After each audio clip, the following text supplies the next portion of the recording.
The prosecutor came on several occasions during the day in order to express the information that was being collected. So firstly, he would meet the families and communicated this to the families, and then he would join the journalists and tell the same information to the journalists. I think this is a good example. Another example we have in the Canary Islands, it has nothing to do with aviation, it has to do with the volcano in La Palma.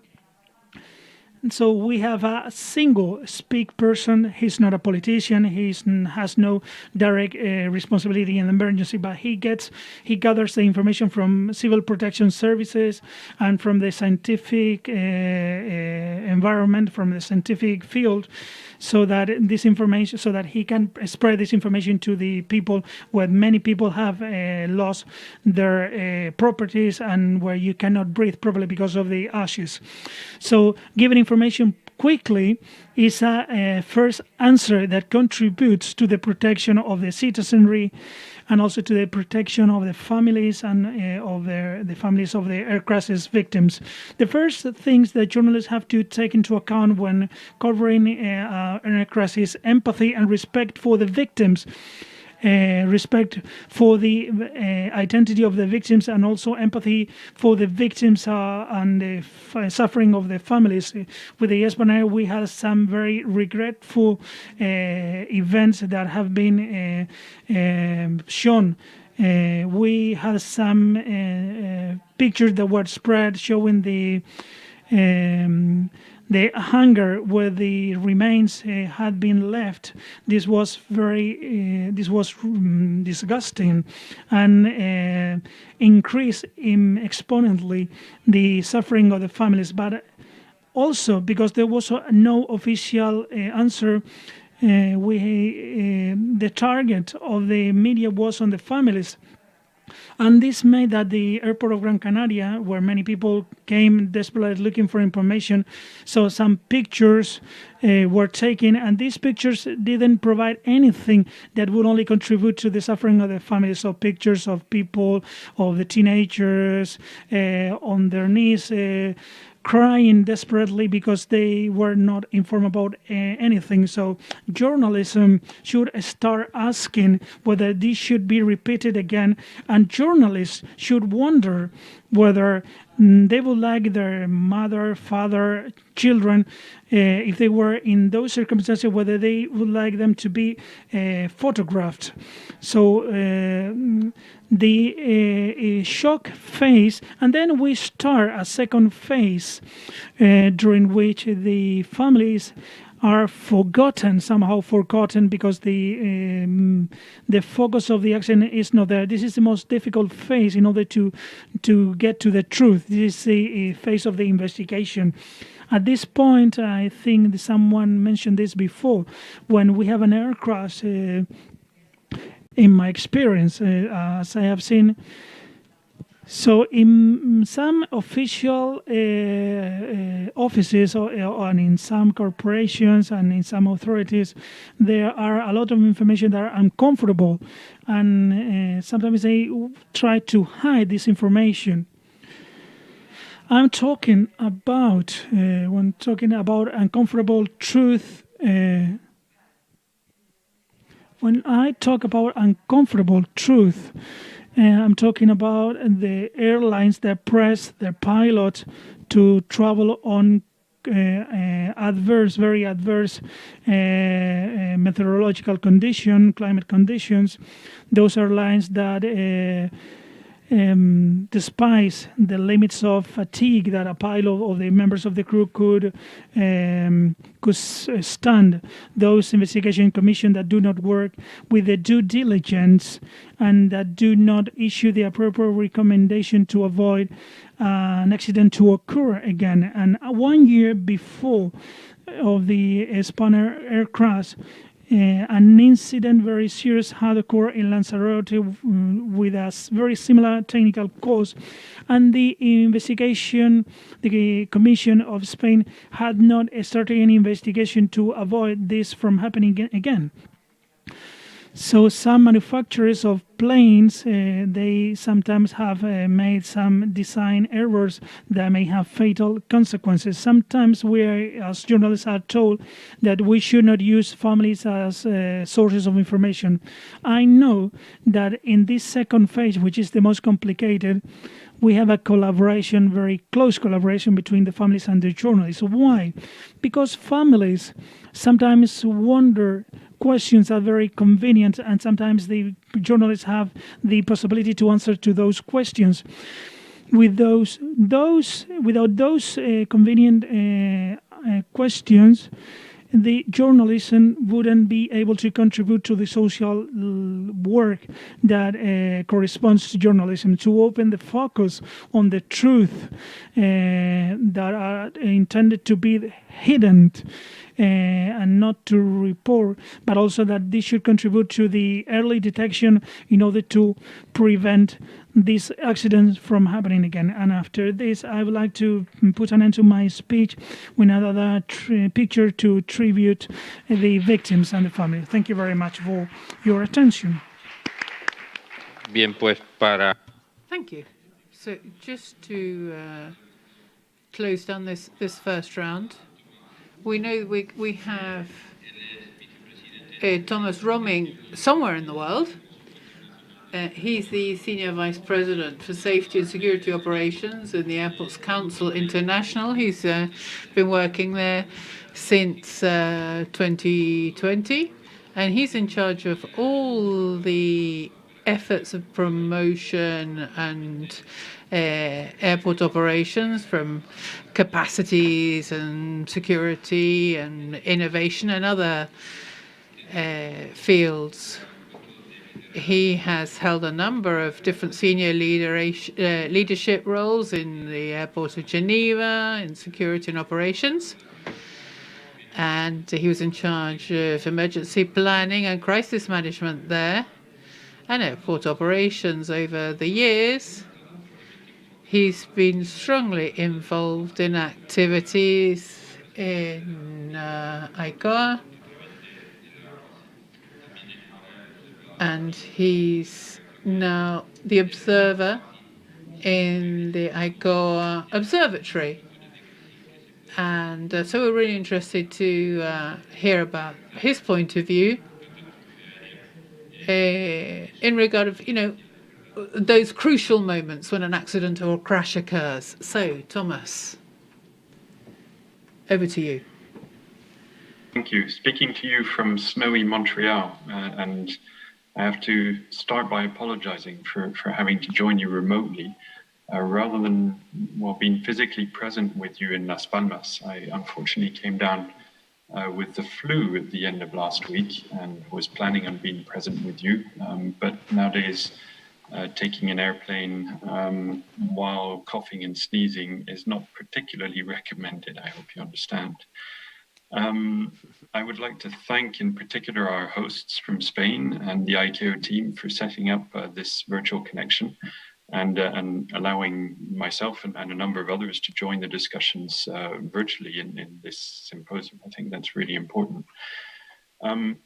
Just to start off, I think the discussions that we've had this morning have been really excellent and have brought up a number of different points that really need to be addressed.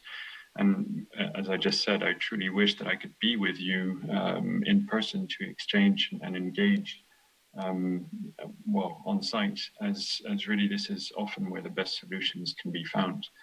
Nonetheless, I'm here today to represent Airports Council International, ACI. We're the trade association for airports. We represent about 2,000 airports, 1,933 to be precise, spread across 183 countries. I've got the privilege of working very closely with ICAO on many key policy areas and regulatory areas as they're being developed. And then to work also with the airport operators in their implementation. And this is something which is particularly important for us as airports. As a representative of the airports community, and our top priority has always been safety, I'd like to extend our sincere sympathy to all those who've been involved in or lost a loved one in an aircraft accident. The fact that we're here today and over these 3 days holding a symposium to address the important topic of assistance to aircraft accident victims and their families, well, shows that collectively we still have improvements to make. And the approaches that are taken and the processes that are in place today still need improvements and still need developments. Some of the statements and experiences that were shared this morning by a number of the speakers, and I'd like to in particular underline the representatives or those statements made by the representatives of the victims associations, to me are testimony of the fact that we really need to do more to work, and that we have more work to do to improve the response to and some of the actions which are taken in support of the victims and families of aircraft accidents. And whether these actions are by airports, aircraft operators, or state authorities, I still believe that there is more to do. ACI is committed to working with ICAO and all other stakeholders to identify improvements that can be implemented, and will continue to support, of course, its members, as this is what we strive to do in the implementation of these as we go forwards. I'd also like to underline that as part of this path forwards, it's going to be important for us to find solutions that balance further regulation and capacity building. There are a number of interventions today so far that have referred to creating a more, let's say, a more regulation or a wider regulatory framework. Yes, I agree, and there are actually some actions which we'll be able to discuss going forwards on this. But at the same time, as was explained, I think it was by Monsieur Guindon from ICAO, we know that many regions of the world today struggle with the implementation of regulation, and as the Association of Airports, we know that also airport operators struggle with the implementation of regulation. And we need to find solutions that will support the implementation of this. And this is, to me, particularly important. It's, of course, something we're going to be addressing in block number 5 tomorrow afternoon. On a personal level, well, I very much look forward to the discussions we're going to have. And even though in this particular session, I'm not a journalist or a communications expert, I've had a fair experience in managing a number of different operations and lived through numerous emergency situations in my operational roles at Geneva Airport, as was mentioned. And so I've had some experience, I'd say, in some of the first-hand challenges that we need to overcome. So my intention is to bring a bit of an operational context to some of the discussions we've had so far. So when it comes to airports, we know that in the case of an aircraft accident, airports tend to be really one of the central points of gathering for friends, relatives, and of course for media. The departure airports and the destination airports are generally directly affected. And in some cases, even if it's not the departure or destination airports, we have the airport which is closest to the accident site, which will also see congregations of people. In the case where the accident takes place on the airport site, well, the airport plays, of course, a critical role in assisting families and friends, and of course, survivors, and the rescue and firefighters play an important role in this regard. This is why also on an airport site, we have our airport emergency plans, which are equally important, and we can certainly come back to that as part of the challenge that we're faced with is having a plan. Other than rescue and firefighting, airports will have a responsibility to assist airlines and authorities in setting up family and friends assistance centers or assistance centers in general, and to provide the best possible support to the families, the relatives, and friends who are affected by the event. It's critical, really, in a very short period of time to be able to activate and have enough resources to manage the aftermath of an aircraft accident, during which, of course, emotions are high and the level of information is generally low. And this is a major challenge, the fact that that level of information is low. And all persons affected, whether it's the people dealing with the situation operationally speaking, or whether it's the people who are on location, the families, friends, relatives, would like to know more. But unfortunately, in that very first phase, we don't generally have that much information. So as part of my operational roles at Geneva before joining ACI at the end of last year, I was, as mentioned, in charge of developing, testing and maintaining the airport emergency plan, including the Friends and Family Assistance Center at that airport. I was actually required to activate it a couple of times over the years and pulled some interesting lessons out of that. One particular event stands out in my mind, which took place in 2014, when we were faced with a hijacked aircraft situation. So this wasn't an aircraft accident, I'd say luckily for all of the people involved, but nonetheless was a major crisis situation, which required the assistance and support to both the victims and the families who were involved.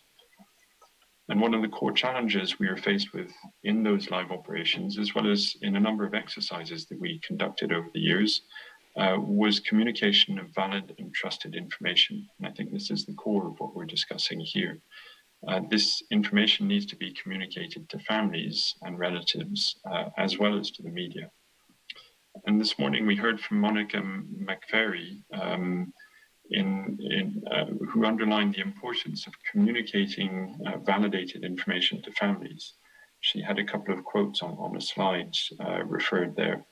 One of the biggest challenges, I believe, that the airport operator is faced with is that we are more or less in the dark and don't have any valid information in that very first phase. It's sort of the chaos phase where we're trying to get information, but we can't communicate really anything. And we're often very hard pressed to provide information, but unfortunately not in a position to do so. I think the second major challenge that we have and that we're affected by in these types of situations is the sharing of information via social media. And we've heard about it a couple of times already in this panel. This is particularly important in the digital world that we now live in. And one of the big challenges that we have there is that often, unfortunately, this information is still very speculative and I think, as was referred to by Tim, provided by individual experts who nominate themselves as experts, and it's not necessarily validated by any of the relevant authorities. In the case that I just mentioned of the hijacking, in the Airport Operations Center that I was manning at the time, we were actually tracking information that was being promulgated on social media as soon as the aircraft switched its transponder to 7500, which, as you may know, is the international code for acts of unlawful interference. This information had been picked up actually on Flight Radar 24 by aviation spotters before the official information of the event was transmitted to the authorities by air traffic control. So in essence, in that scenario, which was a real life scenario, social media had alerted us to potentially a hijacked aircraft coming our way. And now, how were we supposed to know that this was valid and legitimate information? And really, what actions were we supposed to take based on that non-valid information? Interestingly, in parallel to this, and this is just to build the scenario a little bit, our press officer was receiving calls from major media outlets asking about the unfolding event before we'd even activated our emergency plan at the airport level. I was the senior crisis director on duty during that time and activated the plan shortly after receiving information from ATC, Air Traffic Control. This was about 15 to 20 minutes after the initial information was found on social media, as it took some time for that information to come through the various, let's say, formal channels for us to then take action on it. The press officer obviously hadn't confirmed or communicated any information prior to this, prior to receiving the validation from authorities. But the question that I put to the panel here is what would have happened if he had done so? And this is one of the challenges that we're faced with on a regular basis. So coming back to family and friends assistance centers, in the event of an air accident, the flow of validated information to the center is critical. And as an airport, we have to be able to face and manage that flow, but we have to ensure that any information which is communicated, whether it's communicated by the airports, by airlines, or by relevant authorities, is valid and is validated and approved information. There's a real risk that staff who are working in the center read or hear information that's not approved and still communicate it inadvertently. And I'd say that risk is even higher, and we actually experienced that, this situation in the case I was just referring to, when a person in evident distress, when they're faced with a person in evident distress, and there's a natural tendency to want to help. We're all empathetic, or we try to be, and to provide answers that may relieve the pain of that person you're faced with. In most cases, I'd say the protocols and training in place at airports are in place to be able to ensure that we don't move out of that space and start communicating unvalidated information. But we can never control that total flow of information. So in any case, in all major events, I'd say there's an initial phase when there's a total lack of validated information. I've covered that. And the challenge that we have is to be able to shorten this down, shorten this chaos period, we could call it, down to a minimum, and to ensure that any information provided is legitimate and validated. And as we heard, this may be somewhat of a challenge with traditional media outlets, although it's fairly evident that there are ways that we can improve this. But there's an even bigger challenge that we have with social media. And so one of the key questions that we need to answer today, or as we go forward, is how can we manage that flow of unverified information which is promulgated online? And then I guess one of the most important ways that we can actually respond to this question is to ensure that we have plans in place and coordination protocols that exist and that they're verified and regularly tested. And to come to Thibaut's point, that data is protected and managed appropriately. I think that's also a very important point that you addressed there. For airports and many aviation stakeholders, this is already the case, and we have airport emergency plans that are regularly exercised. But we do know that there are still challenges to be overcome, and unfortunately, there's still many areas where airport emergency plans are not as robust as they should be. And we'll be addressing this in block number 5 tomorrow. So I guess in conclusion, I don't have all the solutions to this complex problem today, but I'm very pleased to be able to discuss it and try and find some solutions with the other members of the panel and with the members present or the people present today in this symposium.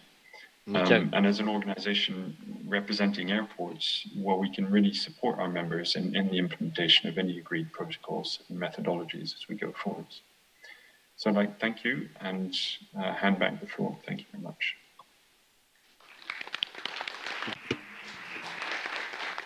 Muchas gracias, Thomas. Thank you very much, Thomas. Yes. There's no magic wand. Nobody has the answers to all the questions and the challenges. And particularly, we as journalists should just be asking the questions. But in this type of crisis, very often we get the issue where journalists become specialists. And 1 week they're epidemiologists, and the next week they become specialists in air catastrophes. And I think this is a lesson that we need to learn. But if we're going to look at, how we put together this narrative with a perfect mix of empathy, but also journalistic rigor. But we'll look at that after the coffee break. We're going to try and have a brief coffee break as we started today's proceedings half an hour late. So if we could tone this down to 15-minute coffee break, that would be great, and we'll open up the floor for debate. Thank you very much.